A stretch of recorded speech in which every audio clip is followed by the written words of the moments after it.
আৰম্ভণিতে আমি সকলোৱে গমেই পাইছোঁ অসমৰ ৰাজনীতিৰ এগৰাকী মহিয়সী পুৰুষ, সহজ সৰল জীৱন যাপন আৰু সততাৰ প্ৰতীক হিচাপে আমি সবেই জানো। অসম আন্দোলনৰ অগ্ৰণী নেতা,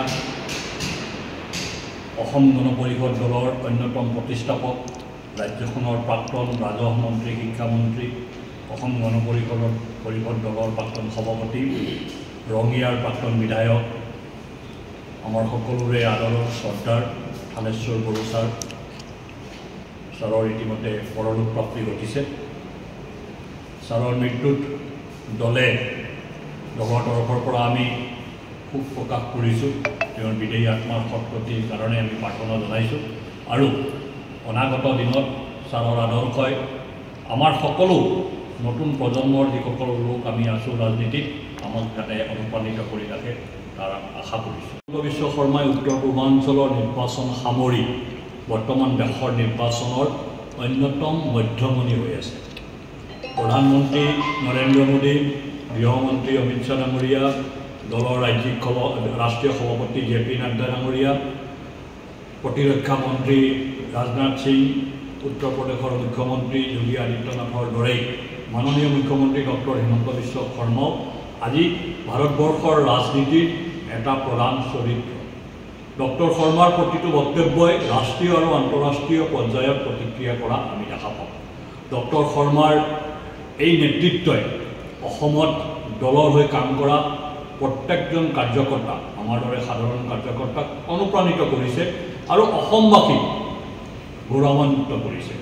ডক্টৰ শৰ্মাক লৈ আজি প্ৰত্যেকজন অসমীয়াই গৌৰৱ কৰিব পাৰে যে অসমে ডক্টৰ হিমন্ত বিশ্ব শৰ্মাৰ দৰে এগৰাকী সমৃদ্ধ আৰু শক্তিশালী নেতাক ভাৰতবৰ্ষলৈ আগবঢ়াই দিবলৈ সক্ষম হৈছে বা অসমৰ পৰা ওলাই গৈছে। তেনেধৰণে ডক্টৰ শৰ্মাই তেওঁৰ ৰাষ্ট্ৰীয় পৰ্যায়ত যি নিৰ্বাচনী প্ৰক্ৰিয়াত তেখেতে অংশগ্ৰহণ কৰিছে, তাত বিভিন্ন ধৰণৰ কথা কৈছে। ৰাষ্ট্ৰীয় ইছ্যুৰ ওপৰত কৈছে, আন্তঃৰাষ্ট্ৰীয় ইছ্যুৰ ওপৰত কৈছে, দেশৰ সমাজ ব্যৱস্থাৰ ওপৰত কৈছে, অৰ্থনীতিৰ ওপৰত কৈছে। এই কথাবিলাকৰ ক্ৰিয়া প্ৰতিক্ৰিয়া দুটাই হৈছে। তাৰ গ্ৰহণযোগ্যতা আমি দেখিছোঁ বহুত বেছি আছে। দুই এজন মানুহে সমালোচনা কৰিব, গণতান্ত্ৰিক সমাজ ব্যৱস্থা আমাৰ সমালোচনা হ'ব আৰু হৈছে। কিন্তু আমি যোৱাকালিৰে পৰা লক্ষ্য কৰিছোঁ একাংশ কংগ্ৰেছ নেতৃত্বই ডক্টৰ শৰ্মাৰ কিছু বক্তব্যক উগ্ৰ হিন্দুত্ববাদী, সাম্প্ৰদায়িক আৰু অন্যান্য কিবাকিবি বিভিন্ন ধৰণৰ বিশেষণেৰে বিশেষিত কৰা আমি লক্ষ্য কৰিছোঁ। ডক্টৰ শৰ্মাই পাক অকুপাইড কাশ্মীৰ ভাৰতবৰ্ষৰ অংগ বুলি কৈছে।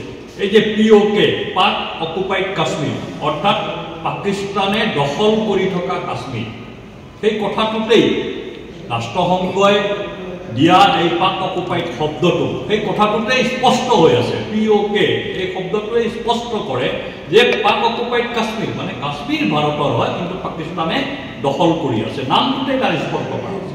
গতিকে ডক্টৰ শৰ্মাই পাক অকুপাইড কাশ্মীৰ ভাৰতবৰ্ষৰ আৰু পাক অকুপাইড কাশ্মীৰত বসবাস কৰা লোকসকল ভাৰতীয়, এই কথাটো কোৱাৰ কাৰণে কেনেকৈ সাম্প্ৰদায়িক হ'ব পাৰে? আমাৰ প্ৰথম প্ৰশ্ন।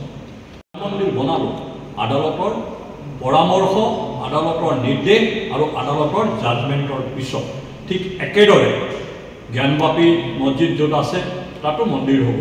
মথুৰাত শ্ৰীকৃষ্ণ জন্মভূমি য'ত আছে, য'ত বেদখল হৈ আছে, সেই বেদখল মুক্ত কৰি তাতো কৃষ্ণ জন্মস্থানৰ সৌন্দৰ্যবৰ্ধন হ'ব, তাত ভব্য মন্দিৰ নিৰ্মাণ হ'ব। সেই কথাটো তেখেতে কৈছে।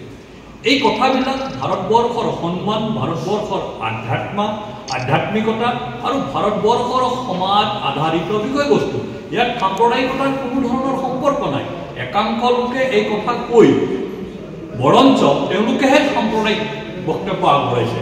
আমাৰ অসমত আমি যদি চাওঁ, ৰূপকোঁৱৰ জ্যোতিপ্ৰসাদ আগৰৱালাই অসমৰ সংস্কৃতিক কৃষ্ণ সংস্কৃতি বুলি কৈছিল। আমি কৃষ্ণ সংস্কৃতিৰ অংশীদাৰ, আমি কৃষ্ণ সংস্কৃতিৰ সাধক, আৰু কৃষ্ণ সংস্কৃতিৰ সাধক এজনে মথুৰাত কৃষ্ণ যি জন্মভূমি, সেই জন্মভূমিখন উদ্ধাৰ কৰাৰ কথা কোৱাটো সাম্প্ৰদায়িকতা কেনেকৈ হ'ব পাৰে? অৱশ্যে ভূপেন বৰাৰ কাৰণে কৃষ্ণ সাম্প্ৰদায়িক হ'ব পাৰে, তেওঁ তেখেতে কৃষ্ণক জেহাদী বুলি কৈ থৈছে। গতিকে তেওঁৰ কাৰণে হ'ব পাৰে, কিন্তু মাননীয় মুখ্যমন্ত্ৰীৰ কাৰণে বা অসমত বসবাস কৰা প্ৰত্যেকজন সনাতনী অসমীয়াৰ কাৰণে, খিলঞ্জীয়া থলুৱা ভূমিপুত্ৰৰ কাৰণে কৃষ্ণ এগৰাকী আধ্যাত্মিকতাৰ প্ৰতীক হয়, কৃষ্ণ আমাৰ পৰিচয় হয়। ৰাম যেনেকৈ আমাৰ পৰিচয়, ৰাম কৃষ্ণ বুলি কওঁ আমি, গতিকে কৃষ্ণও আমাৰ পৰিচয়। গতিকে কংগ্ৰেছ নেতৃত্বই এই কথাখিনি কৈ যেনেধৰণে তেওঁলোকে সমগ্ৰ বিষয়টোক সাম্প্ৰদায়িক ৰূপ দিব খুজিছে, আচল কথা প্ৰকৃত কথা কংগ্ৰেছৰহে চৰিত্ৰটো সাম্প্ৰদায়িক চৰিত্ৰ, কিয়নো তেওঁলোকে তুষ্টিকৰণত বিশ্বাস কৰে, আমি সন্তুষ্টিকৰণত বিশ্বাস কৰোঁ। মূল কথা আজি আপোনালোকক মতাৰ এইখিনিয়ে আছিলে।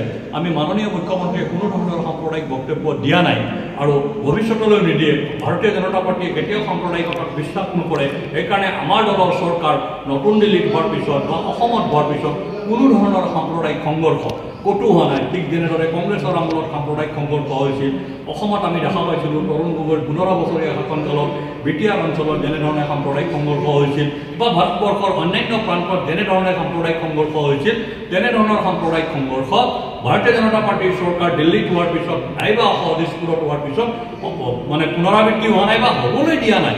সুশাসনৰ কাৰণে সেয়া সম্ভৱ হৈ উঠা নাই। ভাৰতীয় জনতা পাৰ্টীয়ে সবকা সাথ সবকা বিশ্বাস সবকা প্ৰয়াস এই নীতিধাৰাত বিশ্বাস কৰে আৰু কংগ্ৰেছ দলে তুষ্টিকৰণত বিশ্বাস কৰে। তেওঁলোকে সাম্প্ৰদায়িক ৰাজনীতিত বিশ্বাস কৰে, তেওঁলোকে জাতপাতৰ ৰাজনীতিত বিশ্বাস কৰে, তেওঁলোকে বৰ্ণৰ ৰাজনীতিত বিশ্বাস কৰে। সেইকাৰণে কংগ্ৰেছৰ নেতৃত্বই এনেধৰণৰ কথা কৈছে। পিছত আৰু কথা স্পষ্ট হ'ব। 4 জুনৰ পিছত আপোনালোকৰ নিশ্চয় মনত আছে, ইয়াৰ আগতো 2 মাহমান আগতে যেতিয়া ৰাজস্থান, মধ্যপ্ৰদেশ আৰু ছত্তীশগড়ৰ ৰিজাল্ট দিয়াৰ আগে আগে কংগ্ৰেছৰ প্ৰত্যেক কংগ্ৰেছৰ সভাপতিয়ে কৈছিলে যে ৰিজাল্টৰ দিনাখন বিজেপিক বিচাৰি পোৱা নাযাব, আপোনালোক আহিব ৰাজীৱ ভৱনলৈ, আমি খানা খাম। তাৰপিছত 3 দিনলৈকে তেওঁৰ মোবাইল চুইচ অফ আছিল। 4 দিনৰ পিছত হয়তো কংগ্ৰেছৰ কোনো নেতাৰে মোবাইল অন নাথাকিব, কেইবাদিনৰ কাৰণে তেওঁলোকে চুইচ অফ কৰি ৰাখিব লাগিব। গতিকে আগতীয়াকৈ এই যিটো হলিডে টাইম, এতিয়া মানে এটা গেপ পিৰিয়ড আছে, যিহেতু ইলেকশ্যন নাই, ষ্ট্ৰং ৰুমত গোটেই ইভিএমবিলাক সোমাই আছে। গতিকে এইটো সময়ত কি কৰিব? গতিকে সংবাদ মাধ্যমত আহিব লাগে, আহিবৰ কাৰণে কংগ্ৰেছৰ নেতাবিলাকে এনেধৰণৰ কথা কৈ আছে।